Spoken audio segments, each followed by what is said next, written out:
Poda de los cítricos. Principios, sistemas y normas prácticas. Antes de empezar a realizar las operaciones propias de la poda, recordemos una serie de consideraciones generales que se han convenido en denominar principios fundamentales de la poda y que pasamos a comentar. Las sustancias absorbidas por las raíces circulan en dirección ascendente, llegando con mayor abundancia hasta las ramas más altas y verticales, a costa de las bajas y horizontales o inclinadas. Como la savia fluye en mayor cantidad a los extremos de las ramas, estos están mejor alimentados, dando lugar a un desplazamiento de la vegetación hacia las partes exteriores del árbol. Por ello, las yemas terminales se desarrollan con más vigor que las situadas en zonas intermedias o en la base de la rama.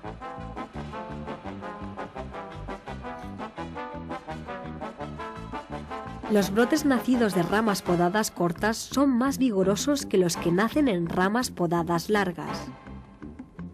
La savia se dirige preferentemente a las ramas más vigorosas y a las más favorecidas por la luz.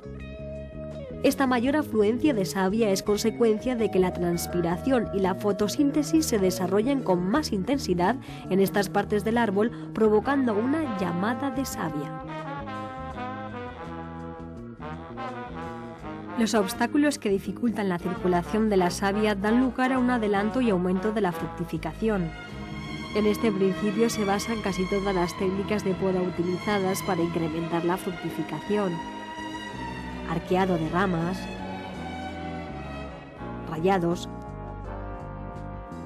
despuntes, cuya finalidad inmediata es la disminución de la velocidad de circulación de la savia.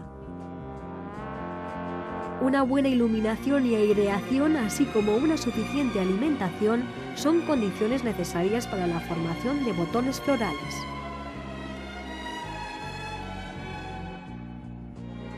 Los objetivos de la poda se pueden alcanzar siguiendo una serie de criterios y actuaciones de formas diversas según el buen saber de cada podador. En general, estos criterios y formas de actuar obedecen a una filosofía que, en definitiva, se va a corresponder con alguno de los sistemas que pasamos a describir y que resumimos en 3. Sistema tradicional. Sistema dicotómico. Sistema de formación libre. Sistema tradicional. Se basa en la elección de 3 o 4 ramas vigorosas, insertadas en el tronco a una altura previamente elegida, 40-70 centímetros, y con una inclinación tal que permitan una adecuada apertura de copa según variedad. Estas ramas constituyen las guías del árbol sobre las que se van a desarrollar las ramas de producción, dando lugar a una copa uniforme.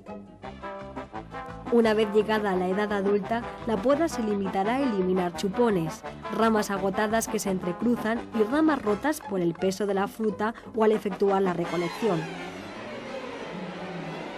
Asimismo, hay que levantar faldas y distribuir ramificaciones con el fin de formar árboles redondos y equilibrados capaces de soportar buenas producciones. Sistema dicotómico. En el sistema dicotómico es el podador el que dirige la formación del árbol. Se basa en bifurcar el tronco a una altura del suelo de 50 centímetros, dando lugar a 2 ramas primarias a modo de horquilla. Estas ramas a su vez se dividen en otras 2, a unos 50 centímetros de distancia desde su base, ramas secundarias, sobre las que se asentarán las ramas de producción. La posición de la segunda dicotomía respecto de la primera estará en un plano inverso. Conseguida la segunda dicotomía, se buscará la formación de terceras dicotomías desde las que crecerán nuevas ramas de producción, faldas y ramas más verticales denominadas guías. Sobre estas guías formaremos las cuartas dicotomías, de las que se elegirán otras 2 guías con sus correspondientes faldas. Al final el árbol queda constituido por un tronco del que partirán 2 ramas primarias, de cada primaria, 2 secundarias y de estas las llamadas guías y las faldas o ramas de producción, y así sucesivamente. Además tendremos una serie de ramas de relleno. Teniendo en cuenta que debemos adaptar el sistema al árbol y no al contrario, su aplicación no será excesivamente rígida y se deben marcar plazos para la formación del árbol, ya que esto, posiblemente, implicaría la ejecución de podas severas que retrasarían la entrada en producción. En árboles adultos hay que quitar chupones, centros que impidan el paso de la luz y ramas mal dirigidas. También habrá que aclarar las ramas de producción, eliminar las agotadas y renovar faldas. Sistema de formación libre. En este sistema la formación del árbol no sigue esquemas preestablecidos. El podador actúa según la forma de vegetar del árbol. Las intervenciones serán muy suaves en árboles jóvenes, limitándonos a eliminar rebrotes del patrón y chupones. En árboles adultos eliminaremos ramas que han perdido su capacidad productiva, ramas agotadas, las del centro que impidan la entrada de luz y las que dificulten la recolección. El aspecto exterior del árbol no preocupa en este sistema. El grado de intensidad lo marca el árbol en función de la variedad y grado de endurecimiento de sus ramas. Como resumen, podemos decir que en todos los grupos de variedades se puede aplicar cualquier sistema de poda, excepto en el grupo de Saxumas, en donde no hay formación del árbol y la poda se debe limitar a eliminar ramas agotadas o endurecidas. Normas prácticas. Los árboles adultos de cítricos debemos podarlos desde abajo hacia arriba y desde dentro hacia afuera. Para ello, lo primero que debe hacer el podador es buscar la entrada natural del árbol o, de no existir esta, realizarla. En este caso, la entrada debe estar orientada al mediodía, nunca en dirección de los vientos dominantes. Una vez dentro del árbol, en primer lugar, el podador debe solucionar los problemas de madera gruesa y después los de madera fina. A continuación debe seguir controlando el desarrollo de las guías, iniciando la poda por las que tengan más vigor, rebajándolas de manera que queden todas aproximadamente a la misma altura. Con respecto a las zonas tupidas de la copa, actuaremos entresacando las partes más envejecidas, que siempre son brotes situados en la parte inferior de las ramas. Así eliminaremos las ramas agotadas. Una vez terminado el árbol por dentro, lo arreglaremos por fuera. Desde esta posición observaremos las faldas a levantar y terminaremos dando un repaso exterior.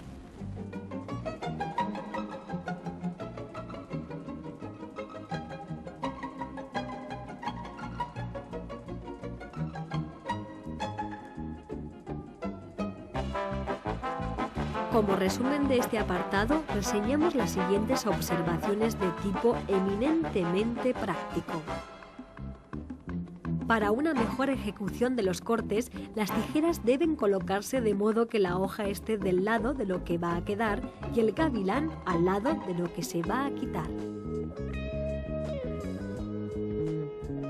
Las ramas las cortaremos de manera que no queden tocones, ya que estos, al no recibir savia, se desecan, se agrietan y se transforman en puntos de entrada de infecciones. También puede suceder que por no eliminar bien el tocón aparezcan numerosos brotes procedentes de yemas latentes, con lo que tendríamos el efecto contrario al objetivo previsto, que era el de eliminar esa rama. Los cortes deben ser inclinados, de superficie lisa y sin rebabas, para que no se produzca estancamiento del agua de lluvia.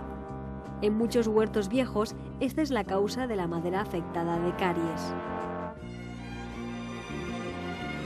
Las heridas deben ser limpias, sin desgarros ni escalones, por lo que las herramientas a usar deben estar bien afiladas y desinfectadas para evitar la transmisión de enfermedades.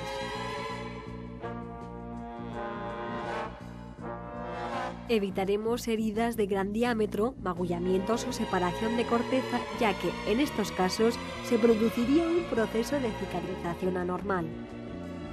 Cuando el diámetro del corte es muy grande, el meristemo cicatricial no llega a cubrir con un callo la totalidad del corte. En el caso de magulladuras y separación de corteza, se originan lesiones en las células encargadas de crecer y multiplicarse, con el consiguiente deterioro en el proceso de cicatrización. Cuando vayamos a cortar una rama que ha crecido a partir de otra que se va a dejar, el diámetro del corte deberá ser menor que el diámetro de la base de la rama que queda. Debemos proteger las heridas de poda para evitar infecciones y acelerar la cicatrización. Si la herida es grande, la pintaremos con algún producto que evite la desecación del corte mezclado con un fungicida. Herramientas de poda. Además de tener los conocimientos necesarios, deberemos utilizar las herramientas adecuadas a cada situación, usándolas desinfectadas y procurando, como ya se ha dicho, que los cortes sean limpios para que cicatricen lo antes posible. Tipo de herramientas. Según el grosor de las ramas a cortar, situación de las mismas dentro del árbol, productividad que se exija en la operación, etc., utilizaremos una herramienta u otra. Entre las posibles tenemos serruchos. Actualmente es una de las herramientas principales para realizar la poda de ramas a partir de determinado grosor. Formón. Es una herramienta que permite una gran precisión en el corte y facilita la eliminación de ramas de difícil acceso con otras herramientas. Es muy útil para quitar el tocón en plantas injertadas en campo. La inclinación de los cortes y la limpieza de los mismos agilizan la formación del callo cicatricial. A pesar de todo esto, actualmente se usa poco. Tijeras de podar. Útiles para ramas en las que el corte se puede ejecutar en el primer intento sin necesidad de tener que girar las tijeras en torno a ellas. Arcos montados con hojas de sierra.